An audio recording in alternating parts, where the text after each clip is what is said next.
नमस्ते दोस्तों। आज हम जानेंगे एड़ी के दर्द के बारे में।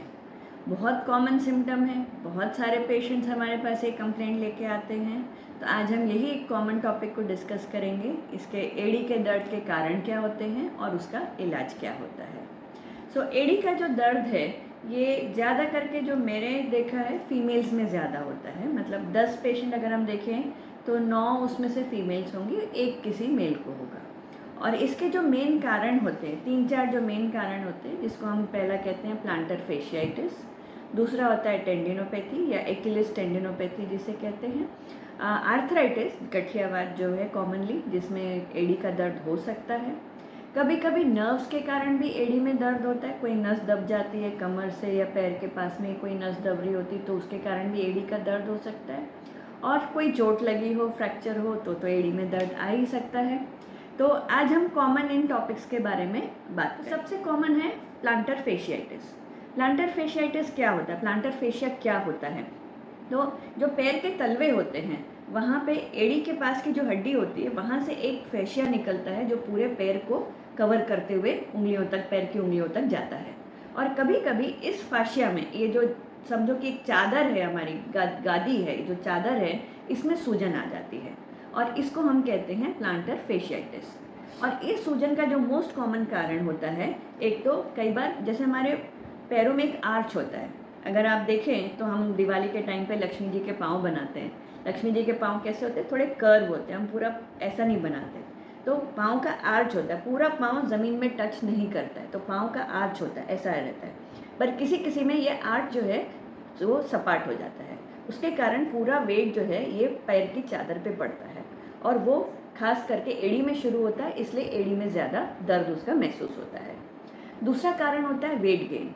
जैसे लेडीज़ में हमने देखा है प्रेगनेंसी के टाइम में, तो अमूमन प्रेगनेंसी में 10 से 15 किलो का वेट गेन होता है और ये सिर्फ 9 महीने के इंटरवल में ही इतना वेट गेन हो जाता है।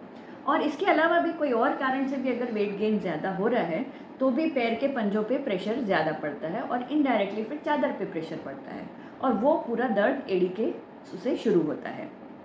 कई पेशेंट्स ऐसे आते हैं जिनका वर्क प्रोफाइल ऐसा होता है कि जिसमें लंबे समय तक खड़े रहना पड़ता है। जैसे कॉमनली टीचर्स हैं स्कूल में, या हम डॉक्टर्स जो सर्जरी करते हैं, हालांकि मैं सर्जरी नहीं करती, बट जो डॉक्टर सर्जरी करते हैं, मेल्स जो फैक्ट्री में काम करते हैं, जिनको लंबे समय तक वहाँ चल चल के काम करना होता है, तो उनमें प्रोलॉन्ग स्टैंडिंग की वजह से भी इस पैर की चादर पे सूजन आने का दर्द बना रहता है। और एक और इम्पॉर्टेंट कारण है और मोस्ट इम्पॉर्टेंट कि प्रॉपर फुटवेयर नहीं होना। सपोज़ कि आपका फ्लैट फीट है, तो अगर हम इसमें अगर नॉर्मल चप्पल, फ्लैट चप्पल पहनेंगे तो प्रेशर तो वैसे ही पड़ेगा। या चप्पल हमारी पुरानी हो गई है, घिस गई है, या साइज़ की नहीं है, या थोड़ा स्टाइल मारने के लिए पार्टी वार्टी में गए हैं तो हील की चप्पल पहन ली, तो पैर पूरा ऐसा रहता है, प्रेशर पूरा जो है एड़ी पे आता है। तो इम्प्रॉपर फुटवेयर एक बहुत बहुत इम्पॉर्टेंट कारण है एड़ी के दर्द के लिए। मेल्स में मैंने देखा है, जैसे काफ़ी 1-2 पेशेंट ने कंप्लेन किया कि फैक्ट्री में होते हैं तो उनको सेफ्टी शूज़ पहनने होते हैं। अभी सेफ्टी शूज़ जो होते हैं बहुत हार्ड और हैवी होते हैं, पर वो पहनना ज़रूरी है। बिना उसको पहने उनको वहाँ पे वर्क प्रोफाइल में एंटर करने के लिए अलाउड ही नहीं होता है। पर वो शूज़ कितना बाद में तंग कर सकते हैं वो शुरुआत में नहीं समझ में आता, पर आगे चल के ये चीज़ समझ में आती है कि वो शूज़ जो हैं आगे चल के पैरों में काफ़ी प्रॉब्लम कर सकते हैं। तो प्रॉपर फुटवेयर नहीं होना एक बहुत इम्पॉर्टेंट कारण है एड़ी के दर्द के लिए। तो ये कुछ कारण हैं जिसकी वजह से प्लांटर फेशियाइटिस होता है। सेकंड कारण जैसे मैंने बताया था टेंडिनोपैथी, जो टेंडिनाइटिस होता है। तो जो एड़ी का जो अपना जो पॉइंट है, पैर के पीछे का जो पॉइंट है, जहाँ पे मेन हमारी मसल जो होती है, जो पिंडलियों की मसल जाके वहाँ पे जुड़ती है, वो जब खिंचाती है तो उसकी वजह से भी एड़ी में दर्द होता है। अभी उसके खिंचाने का कारण क्या होगा? जब हम हाई इम्पैक्ट एक्सरसाइजेस करते हैं। हाई इम्पैक्ट एक्सरसाइजेस मतलब running, jogging, jumping, dancing, hopping, ये जिसमें आपको इम्पैक्ट जो है, कूद कूद के आप जैसे ज़मीन पे अगर लैंड करते हैं, टच करते हैं, तो वो मसल्स का जो टेंडन जो है वो बार बार खिंचाता है और खिंचाते खिंचाते उसमें भी सूजन आ जाती है और उस सूजन की वजह से एड़ी में दर्द होता है। कभी कभी तो इतना वो खिंचा जाता है कि वहाँ कई बार हड्डी बढ़ जाती है। हम पेशेंट्स का एक्सरे करा के देखते हैं तो एक नोक जैसी हड्डी निकली हुई भी दिखती है और वो परमानेंट है कि वो हड्डी आपकी बढ़ ही गई है और वो हमेशा एक बार टोंचती रहेगी आपको जब वॉक करेंगे। तो ये एक हाई इम्पैक्ट एक्सरसाइजेस जो लोग करते हैं लॉन्ग रन में, उनको जाके ये प्रॉब्लम हो सकता है। दूसरा ये भी है कि जो लोग कभी कभी एक्सरसाइज करते हैं, हफ्ते में एक बार चलो आज मुड़ किया दौड़ के आ जाएंगे, जो कभी कभी करते हैं, या फिर चलो आज मैराथन, अभी तक कुछ नहीं, आज मैराथन का अनाउंसमेंट हुआ, हम मैराथन में 5 किलोमीटर दौड़ आएंगे। तो ऐसे लोग जो कभी कभी एक्सरसाइज करते हैं, जिनकी बॉडी यूज्ड टू नहीं है, वो भी अचानक से अगर एक्सरसाइज करेंगे तो उनको एड़ी में दर्द आ सकता है। तो हर चीज़ को एक मॉडरेशन में अगर किया जाए तो ये एड़ी का दर्द नहीं होगा।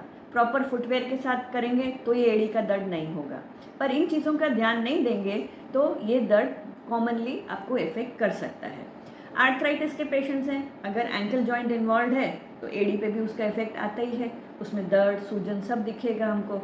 और स्पेशली वो दर्द जो होता है सुबह के टाइम, जब हम पलंग में से नीचे रखते हैं तो शुरू के 5-10 कदम चलना बहुत मुश्किल हो जाता है, फिर बॉडी धीरे धीरे यूज टू होती है, फिर थोड़ा मूवमेंट करेंगे तब जाके थोड़ा ठीक से चल पाएंगे और बॉडी सेटल हो पाएगी चलने के लिए। अदरवाइज सुबह का टाइम सबसे ख़राब होता है। इसमें कुछ नर्व्स रिलेटेड भी पेन होते हैं, जैसे मैंने कहा था शुरुआत में कि नर्व्स कहीं से दब रही है अगर, तो कॉमनली नर्व जो है, जो लास्ट मणका जो होता है L5S1 वाला जो मणका होता है, उसका जो नर्व का सप्लाई होता है वो पैर के तलवों में ही होता है। तो वहाँ से अगर कोई नस दब रही है, ज़रूरी नहीं है कि आपको कमर में दर्द हो। अब कमर में दर्द may not be the symptom, कमर में दर्द के सिवाय भी आपको डायरेक्ट पहले तलवे में पेन आ सकता है। और कई बार तो एड़ी के पास में ही जो नस है वो सपोज धीरे पहुँचते पहुँचते वहाँ पे जाके कहीं कोई कंप्रेशन आ रहा है तो भी आपको एड़ी में दर्द हो सकता है।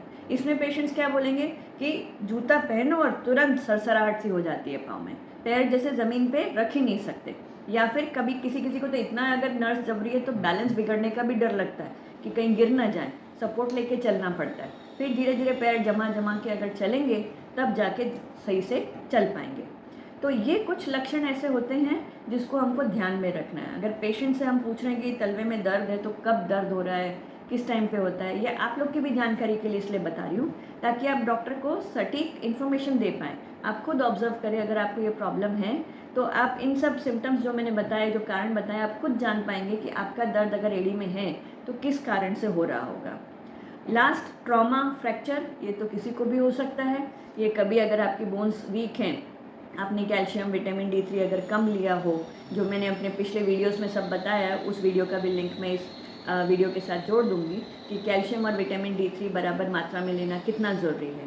तो अगर बोन्स आपकी वीक हैं तो भी अगर फ्रैक्चर हो जा रहा है, कोई हल्की सी चोट में भी, ज़रा सा सीढ़ी की कोई आपने स्लिप कर दिया या बैलेंस आपका बिगड़ गया, तो उसमें आपको तुरंत, आपको वैसे तो ये ऑर्थोपेडिक का विषय है, हमारा विषय नहीं है, पर सिम्टम्स के हिसाब से हम बता पाएंगे और ज़रूरत पड़ेगी तो कभी एक्सरे वगैरह भी करवा लेंगे इसके लिए, तो एग्जैक्ट डायग्नोसिस हम बना पाएंगे।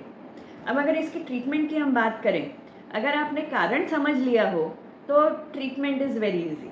आप खुद ही समझ जाएंगे कि आपका वेट की वजह से प्रॉब्लम हो रहा है, या आपकी चप्पल की वजह से प्रॉब्लम हो रहा है, या आपका आर्च में अगर प्रॉब्लम है तो आर्च सपोर्ट आपको लेना पड़ेगा। अगर आपने कारण समझ लिया तो 50% आपका काम यहीं पे सही हो जाता है, उसमें शायद मेरी ज़रूरत भी आपको नहीं पड़े। बचे कुचे जो दर्द है उसके लिए हम आपको हेल्प करेंगे। इसमें जो हम कॉमनली कहते हैं कि राइस करके एक शॉर्ट फॉर्म है। राइस मतलब होता है रेस्ट, मतलब बहुत ज़्यादा एक्सर्शन नहीं करना, आर मीन्स रेस्ट। आई मतलब आइस कंप्रेशन, मतलब बर्फ़ का शेक करना है आपको। सी मतलब कंप्रेशन, ज़रूरत पड़ेगी तो हम उसमें कंप्रेशन बैंडेज, जो पिंक कलर की पट्टियाँ आती हैं वो बांध देते हैं। और ई से एलिवेशन, मतलब पाँव आपको ऊंचा रखना है, पैर लटका के नहीं रखना है। सोते समय भी पैर के नीचे आपको तकिया रखना है, तो पाँव का भाग थोड़ा एलिवेटेड रहना चाहिए। तो ये कुछ आप तरीके करेंगे तो आपको काफ़ी ऐसे ही रिलीफ मिल जाएगा। कभी कभी हमको कुछ मेडिसिन या फिर फिजियोथेरेपिस्ट के पास में रेफ़र करना पड़ता है, तो वो स्पेसिफिक एक्सरसाइज और स्पेसिफिक कुछ थेरेपीज़ होती है वो देंगे, तब जाके पेन रिलीफ हो सकता है। पर इन सब चीज़ों का अगर आप ध्यान देंगे तो बहुत आपके प्रॉब्लम बढ़ेगी नहीं। अभी कुछ लोग आते हैं हमारे पास में कि डॉक्टर ने हमको सजेस्ट किया एड़ी में इंजेक्शन लगाने का, इतना दर्द है कि एड़ी का इंजेक्शन लगा देते हैं। पर नॉर्मली मैं इसके फेवर में नहीं हूँ और मैंने आज तक किसी भी पेशेंट को एड़ी में इंजेक्शन नहीं दिया है। इसके ये कारण है क्योंकि ये इंजेक्शन फेल होने के चांसेस, उसके सक्सेस होने के चांसेस से बहुत ज़्यादा हैं। इसमें क्या होता है, इंजेक्शन की वजह से कई बार टेंडन रप्चर हो सकता है, टूट जाएगा। तो जो हम भला करने जा रहे हैं उसके बदले हम आपका नुकसान ना कर दें। इसलिए आई डू नॉट रिकमेंड कि आप एडी में कभी इंजेक्शन लें। कई बार क्या होता है, एडी का भाग जो है वहाँ पे सेप्टिक होने के भी चांसेस ज़्यादा रहते हैं, क्योंकि वो पार्ट आपका ज़मीन से जुड़ा हुआ है। अब वहाँ पे कितनी भी मिट्टी हो, धूल मिट्टी हो, कितने भी कीटाणु हो, वो पैर से टच तो होते ही, और वहीं पे अगर आपने इंजेक्शन लिया हो तो बहुत जल्दी सेप्टिक होने के भी चांसेस रहते हैं। और एक बार सेप्टिक हुआ तो फिर हील होने में, उसमें जो हीलिंग होती है बहुत डिलेड हो जाती है, तो वो लेने के देने पड़ जाएंगे। इसलिए मैं ये इंजेक्शन बहुत ज़्यादा रिकमेंड नहीं करती हूँ। कुछ लोग स्पोर्ट्स इंजरी और इस सब में एक PRP का इंजेक्शन बोल के देते हैं, प्लेटलेट रिच प्लाज्मा। इससे थोड़ा टेंडन को स्ट्रेंथ मिलती है, पर ये बहुत ही ज़रूरी हो तो ही कोई स्पेशलिस्ट की सलाह लेके ही आप इस इंजेक्शन की तरफ जाएं, बाकी नहीं तो ये भी बहुत सक्सेसफुल तो नहीं है। बट मेन इम्पॉर्टेंट है कि कारण पहचानें और उसको एलिमिनेट करें, और जो मैंने टेक्निक्स बताई हैं उसका अपन थोड़ा ध्यान देंगे तो हील पेन या एडी का पेन ईजिली हम उससे निजात पा सकते हैं। अभी इससे रिलेटेड आपको और भी कुछ मुझसे जानना हो, पूछना हो तो ज़रूर कमेंट सेक्शन में लिख के भेजें और मैं उसका आंसर करने की कोशिश करूँगी। अगेन मैं ये कहना चाहूँगी कि ये कॉमन टॉपिक है, ये आर्थराइटिस पेशेंट्स के लिए स्पेसिफिक नहीं है। ये हर एक फैमिली के मेंबर में कहीं ना कहीं कोई ना कोई पहचान में ऐसा होगा जिसको ये प्रॉब्लम होगी। तो इस ज़रूर वीडियो को ज़रूर शेयर करें और ज़्यादा से ज़्यादा लोगों तक इसकी इन्फॉर्मेशन फैलाने के लिए मेरी मदद करें। Thank you.